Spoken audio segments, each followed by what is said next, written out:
So today we have Mr. Stearns and Linda here with us today.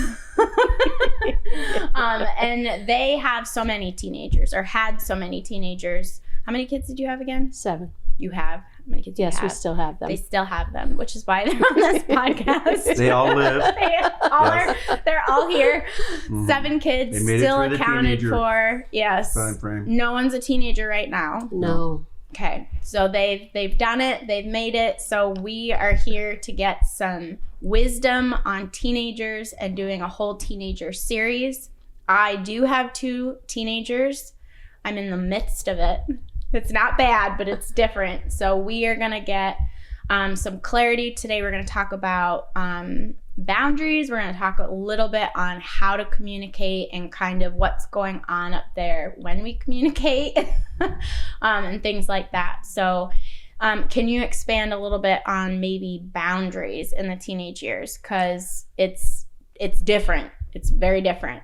Yeah, well, the main thing is consistency, and if you have younger children and you don't have teenagers yet, continuing setting up those house rules, your expectations as they're younger, and then continuing that on as they get older, and remaining consistent. Too many times, parents with young children, they give up. Well, it's not working. I don't see a change. It's not making a difference. Do not change.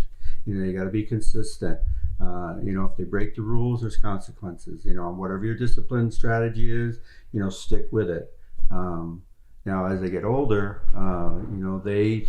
they see the world differently, and they are getting stronger.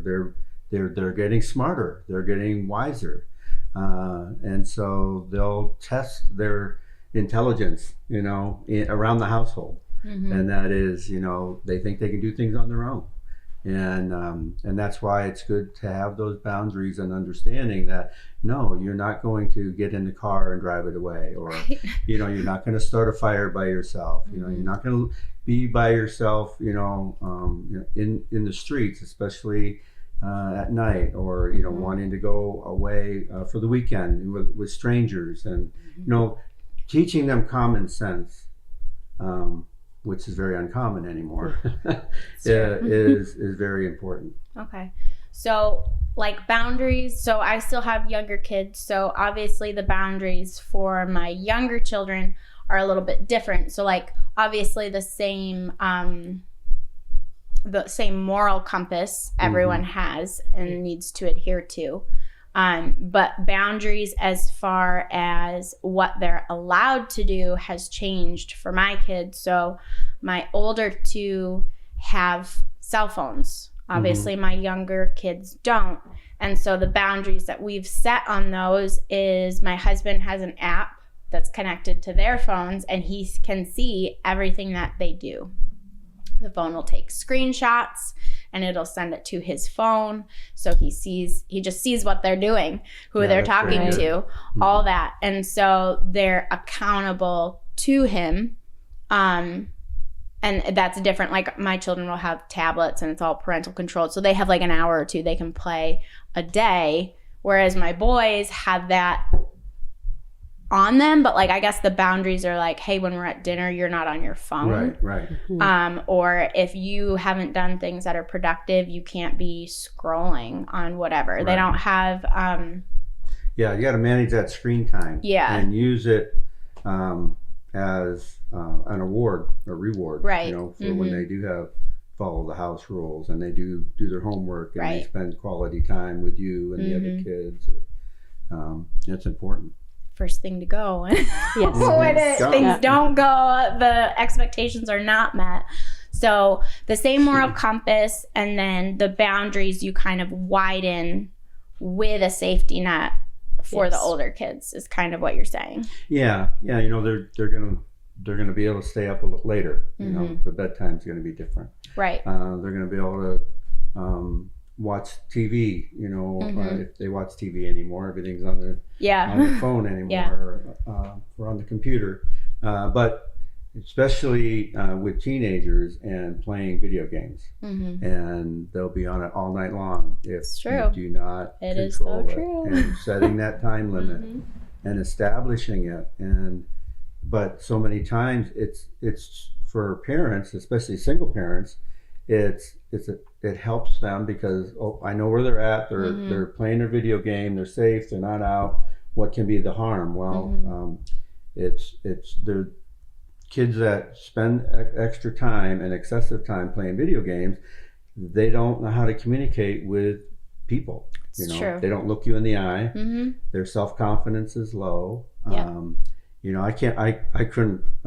Some kids and some of our kids, we said, well, you need to call them up and make an appointment as they get older, or you need to call somebody and no, can I text them? Yeah. And especially doing fundraisers, calling someone up and doing a fundraiser and selling candy bars or something like that. Well, can't I just text them?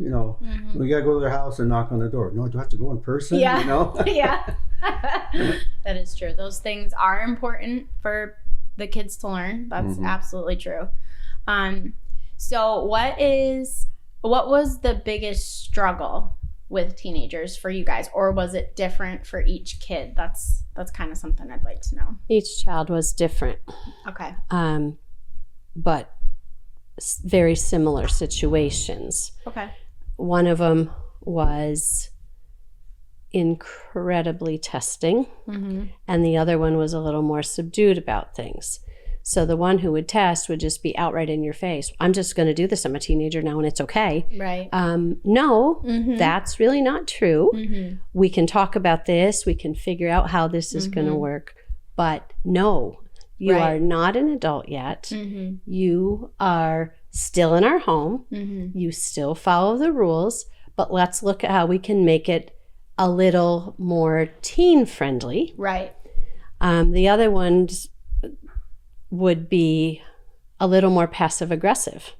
He wouldn't be that confrontational, but he would be doing things that he knew he was absolutely not allowed to do, but just wasn't broadcasting it and thought it would just slide under the carpet. And thank God for the Holy Spirit. Absolutely. Keeping us in tune with what's happening. But sitting with them and talking with them, it's so challenging because in their mind, they are an adult. Yes. Their brain is absolutely not functioning like an adult, if it's functioning at all sometimes, which I wondered. But we would sit and find some common ground. All right, this is what you'd like to do. Yes. This is the behavior we're seeing, and there is no way on earth you're going to have these privileges until this is fixed. Right. You want later bedtimes. Well, everything has to be done. And I don't want this stuff in your room. Like if you're going to be on your phone, you're going to do it right down here. Yes, that's what when you do. go to bed, you're not taking that with you because I want you to go to sleep. So when you wake up in the morning, you're rested. Simple things, not anything new and different. But suddenly they thought it was different. Yes. So just trying to find that common ground is challenging.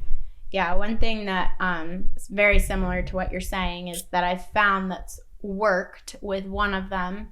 One of them, we really haven't had too many interactions yet. I have one that pushes a little bit and one that doesn't.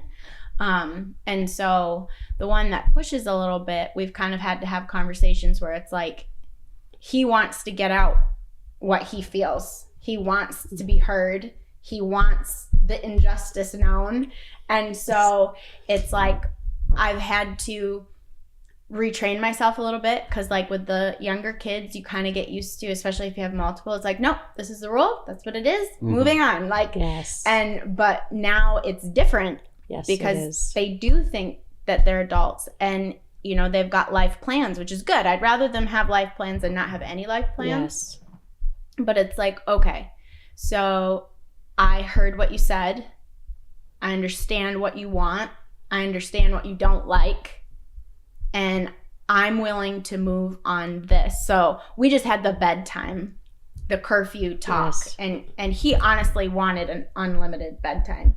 I was like, no, just no. I'll still say no to that. Yes. Yeah. So it's like, I mean, he wanted a certain bedtime. His bedroom is right near our room, and he's the loudest person on this earth, you know? So it's like, I go to bed and I don't want to hear the elephant come down the hall and wake me up. But, you know, and it's my house. So it's like, I'm just getting sleep now because the baby's sleeping. It's like, I'm not going to have you start to interrupt my sleep.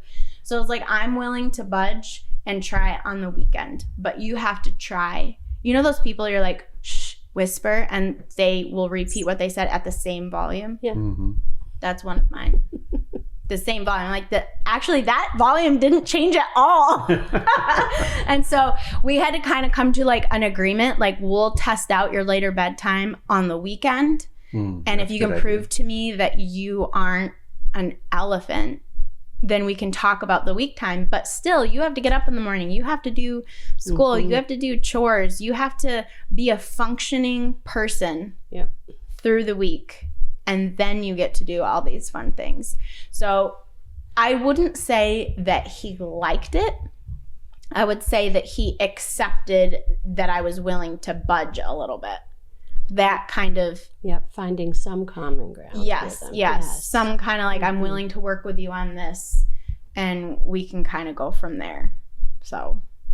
And the other thing is, you have to remember, you're going to repeat yourself with them, because they're going to forget they had the conversation, whether on purpose or actually really forgetting, because it's not a priority to them.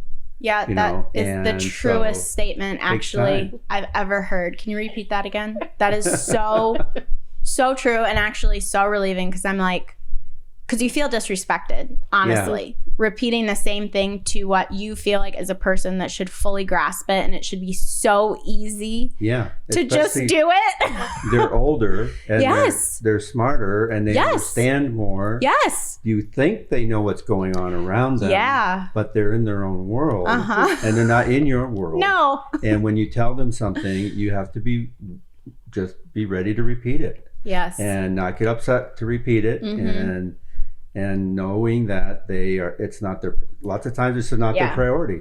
Full transparency. This is my flaw. Full transparency. This is where I'm like, I have said this 205 times. Yeah. So that is very relieving, actually. Remain calm. Remain calm. And repeat again. Yeah. And it's so irritating, it's hard. Yes. And then if it is something they happened to hear the first time, they're like, don't you think I heard you? Right. But the other 37 times you haven't, so I'm just checking. Yes. You know, try to keep it light. I know.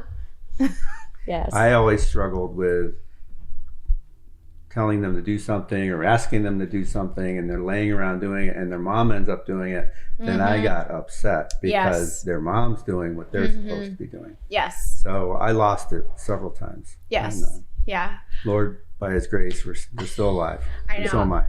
I definitely have lost it on my teenagers, and I've tried to make it a point to go back and be like, okay. I actually just had a conversation with my teenager, and I was like, I'm sorry that I got so upset. And then, you know, then the teenager kicked in, and he thought that meant he wasn't wrong at all. Right.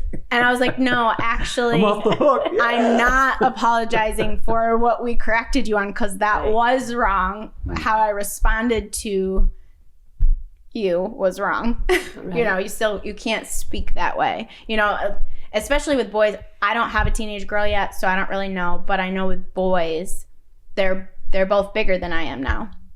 So it's like they're looking down on me.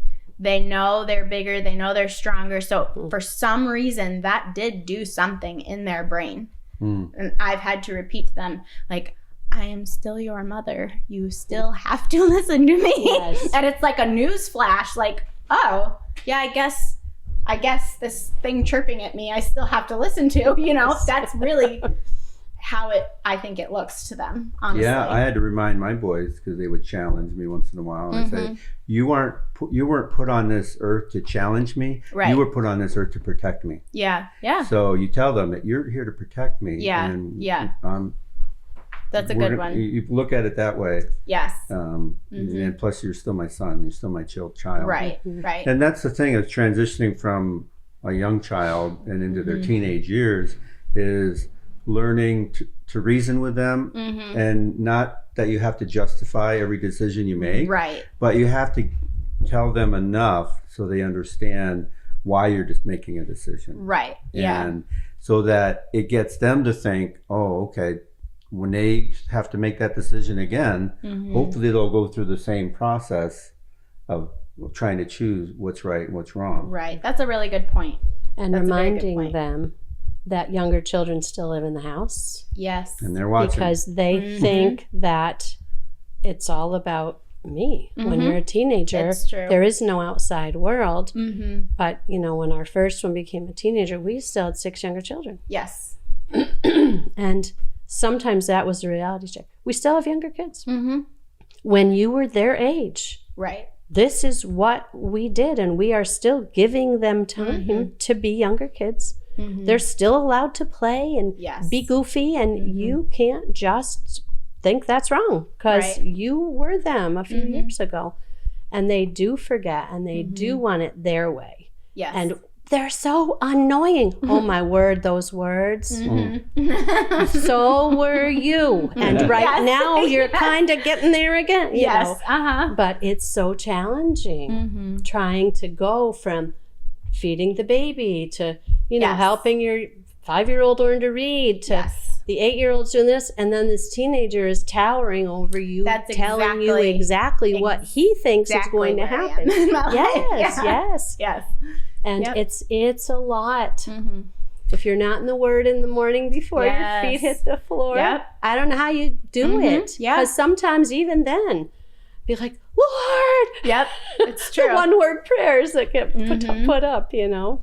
But I think one of the things that improves communication is when you can have the quality one-on-one time with them. So they're around you when you're not telling them what to do. Yeah. Because the more often you can do that, when you do have to ask them to do something, they're more apt to receive it. That is true. I did something similar to that because we were kind of hitting that, you know, and there was like a lot of like friction, I would say. And so I just kind of switched a little bit and made sure I had really specific moments where it was just about fun, where I would buy the soda, I'd buy the chips, or I'd let them go, I'd have their friends over, we'd do something, and I started doing it more, sprinkled in the moments where we're having those discussions on, no, you can't do this, or you know, but also adding in that fun. When I added in the fun, he was more receptive, and it like encouraged him more to do those things. And I also started doing like I was just getting excited for him, so then I'd tell him that I'm just really excited that for this season in your life. So I have tried really hard not to in front of them be like, oh my gosh, teenagers, because I really truly have enjoyed them. It's just different. It's just very different, and it's very interesting to navigate, but I have enjoyed it. I've enjoyed seeing them, the moments where you're like, wow, they're going to be such good men, you know, or, oh, he's going to be, you know, really good at this. And kind of like, oh, you know, I'll say, I'm so excited for you to get a job. I think you're really going to like it. This is going to be such a fun time in your life. And so I have tried to slip those in. I'm excited for him.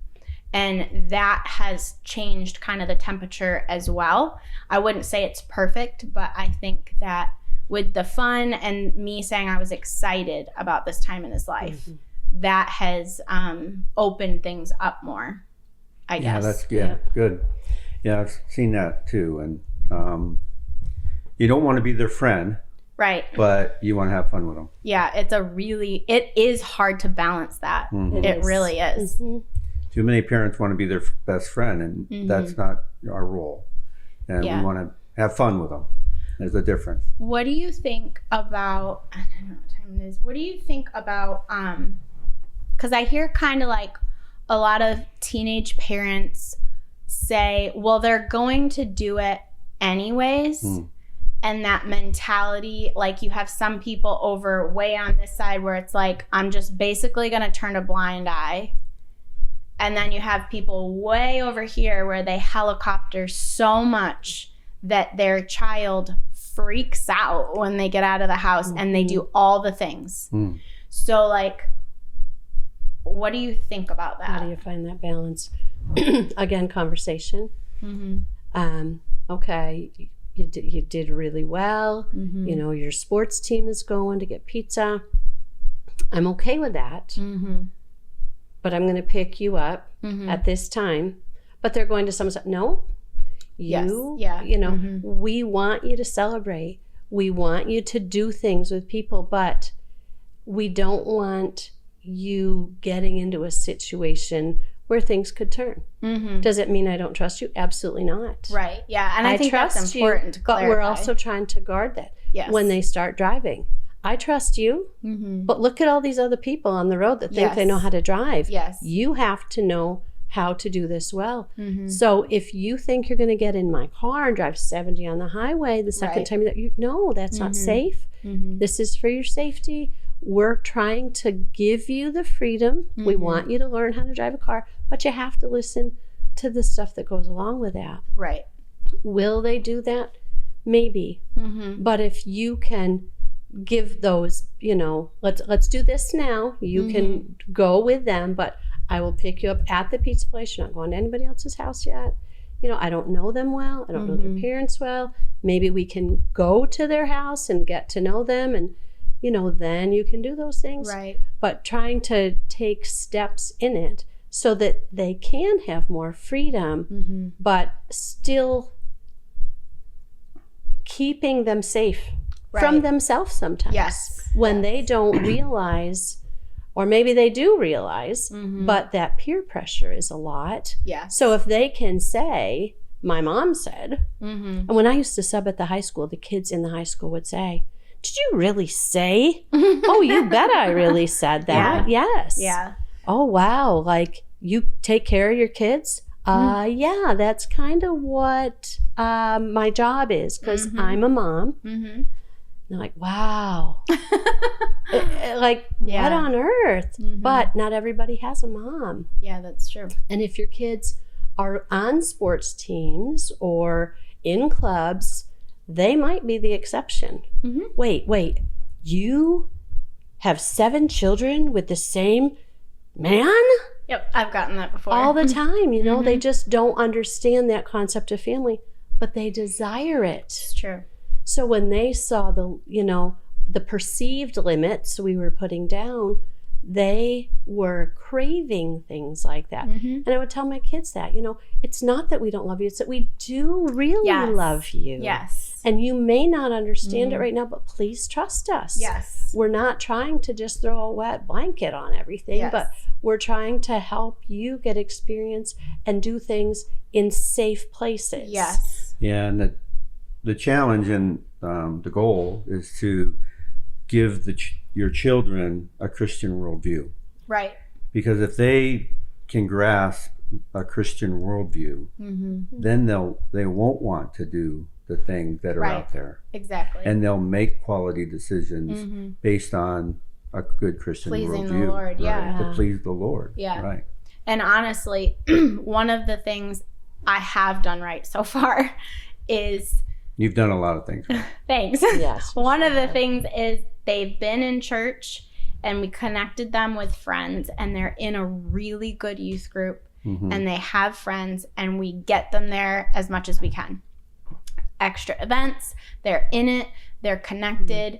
And I do have to say, we're getting to the point where they manage their own Bible reading, and they're reading their Bible and they're praying, and we get to ask them, you know, they don't tell us what happens at youth group. We have to ask, oh, how was it? You know, but little things will pop up like, oh, I was praying and, you know, God told me this. And so that is really encouraging. And just kind of keeping that, fostering that. And I think one thing that I loved about what you guys have kind of said is explaining why you make those decisions, because I think a lot of parents are like, nope, these are the rules. This is my house. This is what we're doing. I'm not doing these teenage, and they drill them hard. That happens sometimes too. I'm not against being hard on teenagers. I'm not. I really think that they do need those boundaries, but there also has to be this is why. And we've said that, my husband and I have said that to our boys. You are the most important thing aside from Jesus in our life. We have to do this right. We want to protect you. And in that, we've kind of broadened it. So they do have opportunity to do wrong. But honestly, it's not even age appropriate opportunities. It's mature. Yes. Like what they can handle. We allow for them to kind of be in that space of, is that the way you're going to talk? Why are you talking that way? Is it because so-and-so talks this way? Like just kind of having the conversations of those types of things. But, just kind of those boundaries and seeing how they do. We open the boundaries. How did you do? Right. Did you pass? Or are we going to pull back and we're going to work on some things a little bit more? And so that's kind of like how we've been kind of working those boundaries with, the Lord has given you to us. And he told us to raise you. He told us to train you, not to be your friend. He told us to train you, and we are responsible for that. And we answer to him. So we have to do this because we love you. And so kind of just that, like, that biblical, like you said, that biblical viewpoint of really, and lots of praying. We're going to be driving in a year, and I'm already praying. I'm already praying, like, Lord, I need them to make it to, them to make it, when is their brain developed? 25? Oh, is that when it finishes? I need them to make it to 25. I'm working on it. The other line my kids will tell you, I must have said it probably 1 million times. But Mom, so-and-so, listen, when I stand before Jesus, I don't have to answer for so-and-so. But I do have to answer for you. And they would always say, we know what you're going to say. Well, then don't ask. Yeah, but that's the truth. I am accountable to Jesus for you. Yes.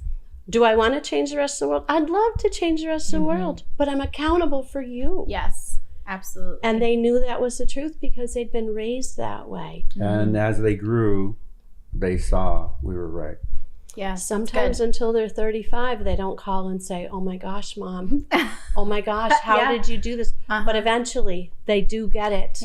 And appreciate it. Amen. But in the midst of it, oh my word. Actually, crazy. I have had one of my boys came to me one day, and it was one of those, I opened the boundary lines and let him just kind of see. And he came back and he was like, thank you.